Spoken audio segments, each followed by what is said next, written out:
Hey guys, happy Saturday. It is deep into spring at this point. We are a week before Memorial Day. We're doing a little van cleaning today, prepping for a midweek trip that Beth and I are going to take from Wednesday to Friday up into the Poconos and try to get a little fishing in, a little hiking, and just some flat out van relaxing. So the fact that we're deep into spring and about to head into summer's just around the corner, got me thinking about something where we're always focusing on heat in the van and how are we going to stay warm in the winter and so forth.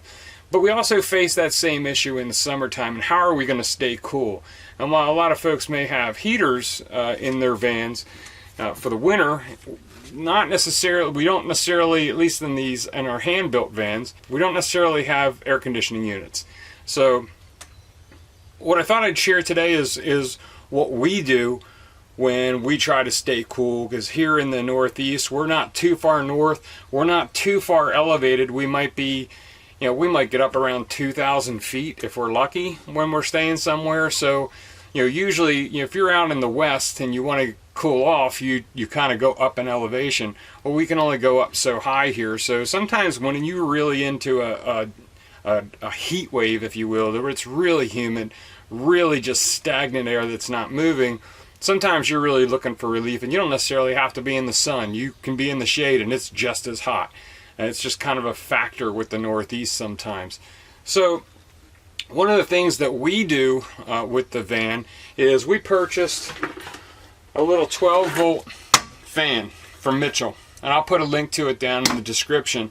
I got this off of Amazon, and what we were looking for was a way we could pop the top, have the fan going on reverse, and just have a nice airflow, because right now I have the rear doors of the van open, I have the side doors of the van open, I don't even have the fan lid up, but there's a little bit of breeze in the air, and the van kind of creates like a wind tunnel. But when that wind stops, or it's just stagnant outside, and it's another 30 degrees higher and it's up in the 90s, it can get really hot in here. So, there's a couple of things that we do where we'll shut everything up, sometimes turn the van on, run the AC, and because the insulation's in here, it really kind of keeps that air in here. But once we try to go to bed at night, and you can't obviously keep the van running all night, but you need some way to just keep an airflow going. So one of the things we've done is we'll open up the fan, and we'll leave the side door cracked, but leave the side door closed, but we'll crack the rear doors. And with the fan in reverse and the rear doors cracked, you kind of get an airflow. And you have to crack something somewhere. You have, because if you have the fan in your van turned on reverse, where it's sucking air out, and you have everything closed up, you're just going to hear this hiss all night because you're creating a vacuum in the space. So somewhere you have to crack and get that airflow going. And often that can really be sufficient, but there's times where you just need an extra airflow, whether it's when you're at bed at night or when you're just sitting around in the evening reading or something, getting ready for bed. So that's where these fans come into play. And it's a 12-volt fan. It comes with a basic cigarette lighter. This isn't something that plugs into 120. And one of the things you need to be careful of is which outlet you're plugging into. At least in the Ford Transit, you have an outlet up front in the console. That's running off of the car battery. You have an outlet in the back on the rear post. That's running off the car battery. So what you want to do is make sure you've installed an outlet somewhere, or created some connector for this to run it. So we have one up here that we've installed, and if I plug it in, basically what this does is,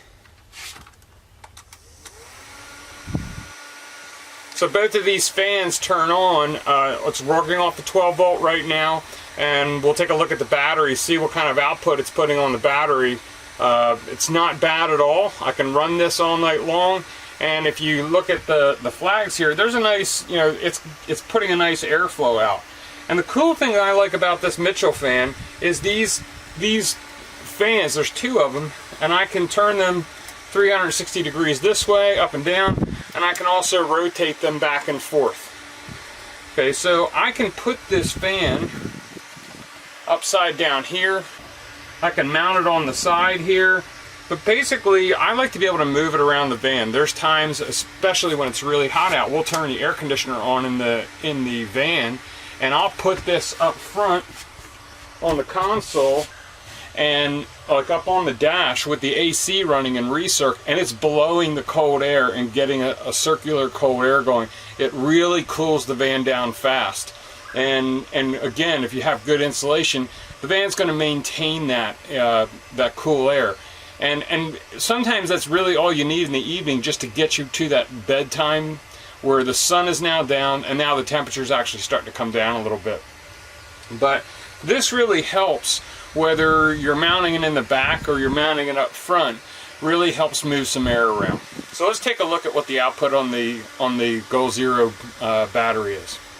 So you can see right now I'm charging the Goal Zero battery. We're plugged into shore power at the moment. I've got 61 watts coming in. You can see down in the lower left of the screen of my output, I have 10 watts going out. That's because I have all 6 of our 12 volt puck lights lit up right now, and I also have, which accounts for about an additional 2 watts, I have the 12 volt controller up front plugged in right now. So between the 3 pairs of puck lights and the 12 volt controller and the battery monitor up front being on, I've got about 10 watts that I'm drawing off of this right now.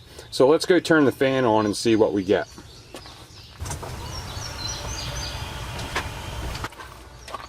So now the fan's on full blast, and you can see that we've only increased by 4 watts going out. So if you think about it, that's actually a really efficient fan to get some good airflow going through your van on a warm day. Or, you know what, just a day where maybe you've cooked inside and the fan exhaust isn't quite enough and you just need some good airflow to move some things around. So this fan is not a power draw really at all. So as you can see, we're not putting much power draw on the battery at all, about an extra 4 watts. The Goal Zero 1400 can handle that really easy, and it really helps make for a comfortable evening, a comfortable sleep in the van on a warm summer's night. Again, often we're talking about how do we stay warm in the winter, but we can't forget those summer nights, especially if you're on the East Coast and you don't have that elevation that you can climb up and down to get out of the heat.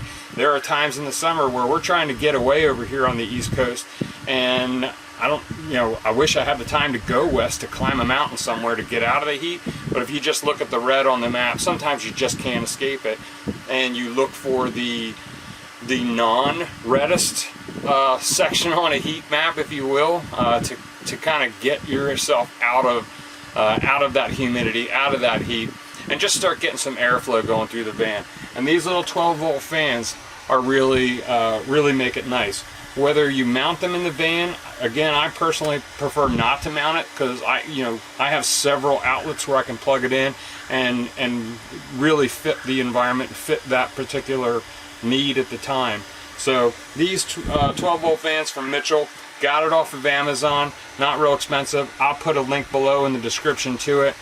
But it really has helped us on a number of occasions on hot nights in the summer.